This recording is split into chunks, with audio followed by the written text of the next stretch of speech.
Alastair, what do you focus on the first three quarters or this point in the last? Where we've been as a footy club, we've just got to be happy with getting the victory. They're a good opponent, and their season was right on the line. I'm not sure where that will place them, but I think that they'd be disappointed that they dropped that game if they've got aspirations to play in the 8. So that was good for us, that we knew we were coming up against an opponent that was needing to do everything they could to keep their season alive. And we played pretty strong footy for the first three quarters. The first quarter was a bit topsy-turvy, but we just wasted a couple of chances, missed some goals. They also missed some goals throughout the course of the game that they'd be disappointed they didn't kick too. But I thought our first three quarters were pretty strong, and then they were always going to try and do anything they possibly could in the last part of the game just to put speed on the ball, and probably subconsciously our players didn't put speed on the ball. So it become a game that was more suited to Carlton in the last quarter than it was to us, and unfortunately they were able to convert some scores and make the scoreboard closer. But I thought our first three quarters was really, really strong footy. How pleasing is a turnaround, given 8 weeks ago they really got your number, and then you've been able to flip the script today. Yeah, and that's probably why the last quarter was disappointing for us, because it distorted a lot of genuine numbers. In terms of the contest itself, they're inside 50s in the last quarter, something like 19-4 or some bizarre stat. But by and large, we've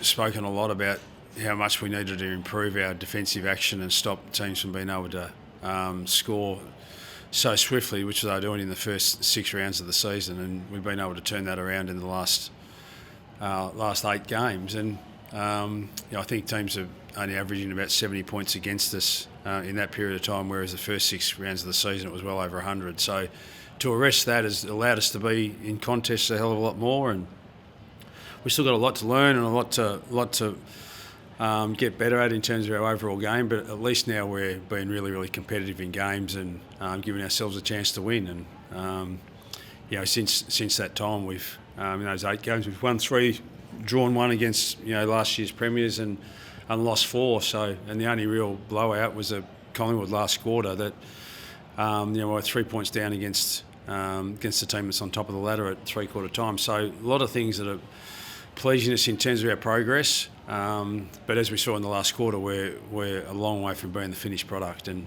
we need to keep working at our game.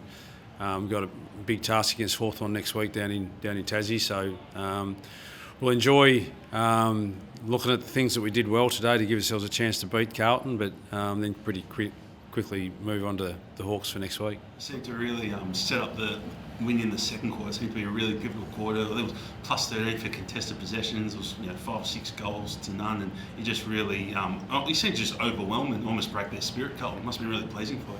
Yeah, and those 2 quarters were really, really strong for us, both the second and third quarters, and we're hoping we'll be able to produce that again in the fourth quarter. But it's so difficult to keep a side down especially a side the quality of Carlton, who have been a really strong performer over the last 3 or 4 years in particular, and challenging for finals or going deep into finals. And so it's just so hard to keep them down for the whole of the game. So. We played good enough footy especially those middle 2 quarters to give enough buffer at 3/4 time, but we need to work on some of the things, when we're challenged like that in the last quarter, just how we can arrest the momentum for an opposition side, and we'll continue to look at ways we can do that. And just after quarter time, at one stage it was 10 goals from 22 inside 50, so that forward efficiency must have just been, especially when the game was up for grabs, must have just been really thrilled with that as well. Yeah, and that's the disappointing part about the last quarter. We just couldn't get it in there, because our efficiency up until that point in time had been pretty strong. You're talking about a pretty formidable defence. Wiedering's just a roadblock down there, and he was in the last quarter.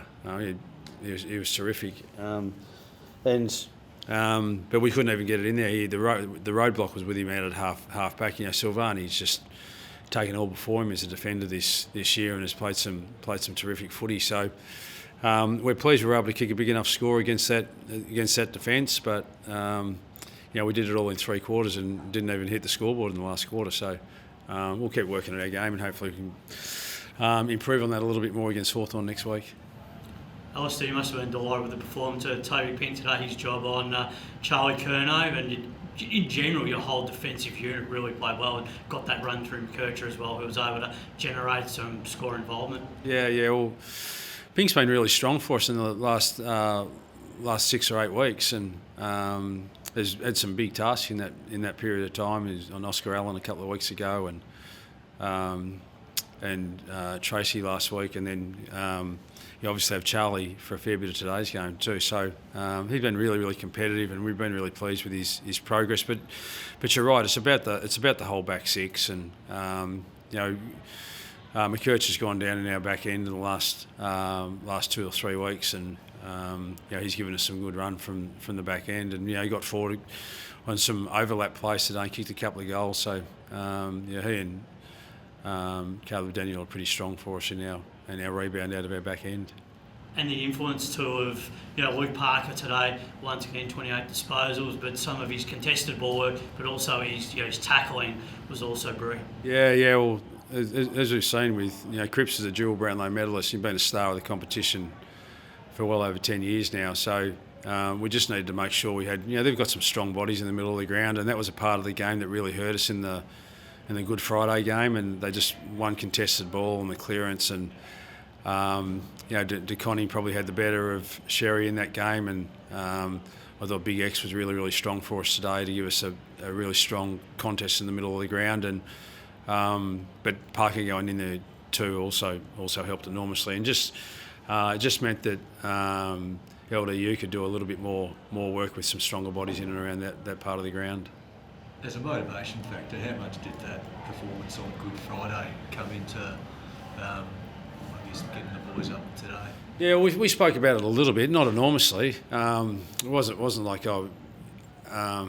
we have to win this game, but it was more a measuring stick in terms of just what progress have we made. We know that we've been making progress in our defensive action stuff because we've just been so much harder to score against, but to do it against the same opponent who on Good Friday were able to just slice through us like butter, very, very different today. So that's pleasing. We're disappointed that we let them kick 5 goals in the last quarter, but up until 3/4 time, once again, we're really, really difficult to score against, and that's the hallmark of really, really strong sides. And we're not there yet, but that's where we want to go to. And as we see, because we can't do that for 4 quarters just yet, that's why sides can get themselves back into contests like Carlton did today. But by and large, we're really pleased with the progress we're making with our defensive action, and but we got a huge challenge next week against the Hawks, and we've got to try and do it again. You mentioned obviously the last quarter was disappointing, but you also touched on earlier the block of form you guys have put together over a fairly long period of time now. Is the sense of the club that the wheel is finally turning long term for the direction you guys have been wanting to get into for a while, and can you sense the confidence building amongst the playing group as well? Well, I think so, because we played against some good opponents in those. Fremantle have been flying. We just dropped that game by just the goal last week, and managed to level the scores after being well behind at one stage. We were 3 or 4 goals down. So the Collingwood game were right in the contest at 3/4 time. Brisbane, really, really good opponent, as we saw last night with their stellar performance against the Cats down at the Cattery. We managed to draw that game down in Tassie. So we know we can be really, really competitive, but we're still nowhere near where we want to go. And but I'm sure our fans have seen the progress that we've made since Good Friday, and we're pleased that we're on the right track. But we just need to roll the sleeves up. There's just so much for us as a footy side and a football club to get out of the last 9 games of the season, and we use that break in the middle of the year to say, okay, let's just reset ourselves for the last part of the year and see where it takes us. And since the break, we're 2 wins and 1 loss, and the 1 loss was a close one. But all the games that we're playing in are really, really strong contests, which you need to learn to win the tough ones, and that's what we're pleased that we're in those games. How gutsy was Jack Darling's effort, gets his leg cut open in opening minutes, and then he's able to come back on and play a pretty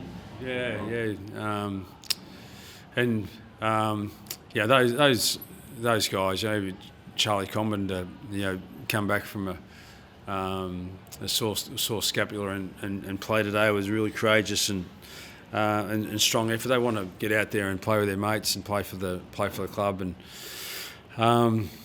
JD was the same. That's a pretty courageous effort. I'm not sure how many stitches he's had in that leg or what the severity of it was, but from what I could tell from the bleeding, there was a fair old gash. So important that he able to get back onto the ground for us. So that he could help. Because Big X was going to have a big challenge with those two big fellas for the Carlton side. To shoulder that for the bulk of the day on his own would have been tough work. So I'm glad JD was able to get himself back out there. Do you know what he cut it on? Oh, sorry. Do you know what he cut? What he cut himself on? Do you guys know? No idea. So we'll have a look at it on the replay, try and work out what's happened. Yeah. It was also the influential tackle though that he provided at the time too when he did the chase down. So that was. That from a leadership perspective, that brings and shows and demonstrates to younger players, what it's all about. Yeah, well, it's a pretty important part of the game. That they look like they're right on the flow and break that tackle. They're probably going to score, and I think that ball turns over and we get a goal at the other end. So it's nearly a two goal swing and a pretty pivotal time of the game. Carlton, to their credit, they were trying pretty hard in the third quarter to play with some real flair and move the ball quickly, and we were able to quell that in the third quarter. Just couldn't manage to do it in the last, but that tackle was pretty pivotal. You're right. Any injuries from today? Or? No, outside of JD hurting his calf, is all good. Yeah. Thanks, guys. Cheers. Yeah. Thanks, Alastair.